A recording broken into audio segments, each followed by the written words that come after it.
to forget or not even realize how noticeable you are, especially if you weren't raised to expect attention or even to see it as something valuable.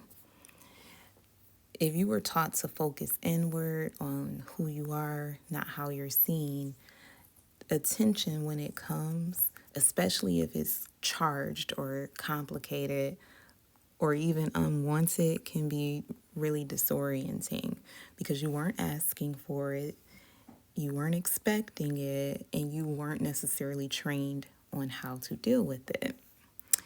And as an aunt, trying to be a rich aunt one day, soon, prayerfully, I have a niece and she's a young adult. And since she was an adolescent, I was a teenage aunt, by the way. I love being a teenage aunt in some ways because it's always just so flattering when people are shocked that I'm her aunt.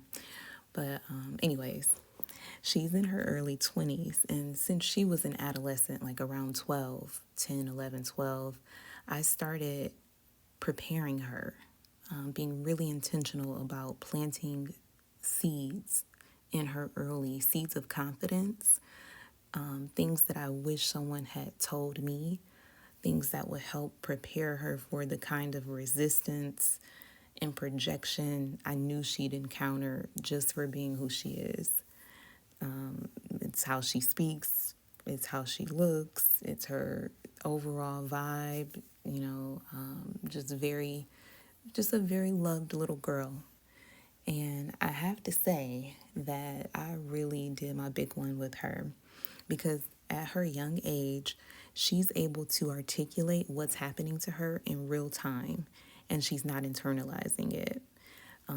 Her dad was telling me recently that she was at work, and as soon as she walked in, like this was like when she first started, she could tell like women were sending her really nasty like energy, really nasty looks, and all of the men were like trying to help her open doors, be of assistance to her, and she clocked it right away. She's not going to spend years trying to figure out what she did wrong.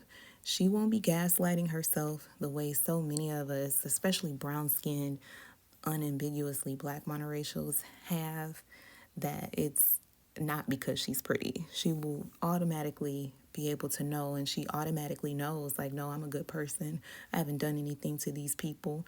They don't like me, sight unseen, and it has nothing to do with me. And recently, I had my own reminder of that.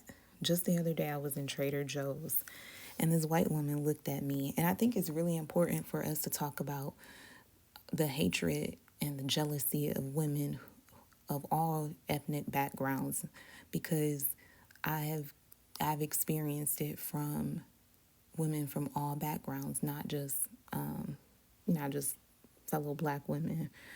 Although, I'll talk about that later. But anyways, I was at Trader Joe's.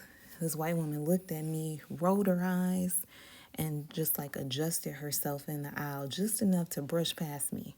And she actually made shoulder contact. She better be glad I am who I am.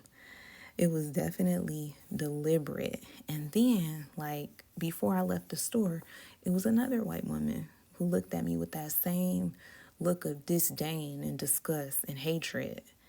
Same day, same store. Now, for me, like this particular day, it was like a very intentional day. I had on all cream, pearls. My hair was huge, big, huge 4C hair with my black girl nose, my black girl lips, and just like all things feminine and girly.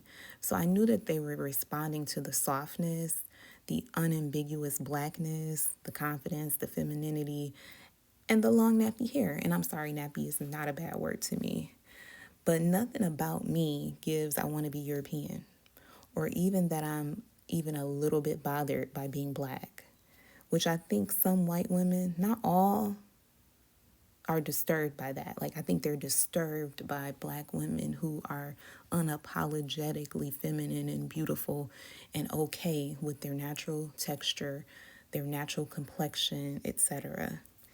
And so, like, Ironically, after those two strange interactions, I walk outside, I'm leaving the store, and as I'm walking through the parking lot, this black man stops me and says, "Have you taken a picture of yourself today?"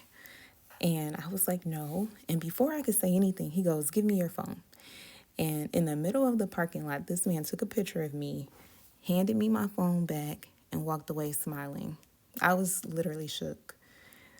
He asked me for my number. Just a sweet, gentle interaction and also confirmation because my energy was good. It was perfectly sweet, perfectly polite. And the nastiness that I had experienced was so unnecessary. But it was just like one of those realities, like in real time, I was just like, wow, like I'm getting all this negative feedback from these women and just amazing positive feedback from this man. And that is that is the truth. Like women hate women for the same traits and the same reasons that men love women. So when I had all of those nasty experiences with those women, and then I had that really positive experience, both were responding to the same traits. Like they hated to see what he loved. And speaking of love, I love black men. I love black men who love black women. And I don't hate the ones who don't because I've been affirmed enough by the ones who do. In my family, at school, in my community, you know, they are not all one thing, but at the same time, like I think it's fair to check in with yourself. What am I giving off? Is my energy guarded or nasty? Am I gracious or mean? And it's not because we're responsible for how people receive us. We're not, unless we're being really, really nasty. But just being mindful of the energy that you're walking in, not performative, not trying to like please anyone, but just aware is, I think like when you are self-aware and you know like the energy you bring into a space, you're even more sure that it's not about you when people are rude and nasty. But back to my niece. She has a deep understanding of who she is, and she has like this protective armor on that repels the jealous, hateful energy that some women emit of all races. And even though I highlighted white women in this video, let the record show that the meanest women I have ever encountered have been Gen X black women. And it really pains me to say it, but they have all been darker skinned, unambiguous black women who were attractive, but insanely jealous, bitter, and hateful. But that's on them. I think that's all I have to say for this one. If you feel like it, please share in the comments if you had someone prepare you like I did my niece. I personally did not, and I'm glad that I could do it for her, and I hope she does it for her sister and her cousins. And if you have daughters or nieces, are you preparing them? If not, you should be. And if you are, please share how. Like, how are you preparing them? Thanks for listening.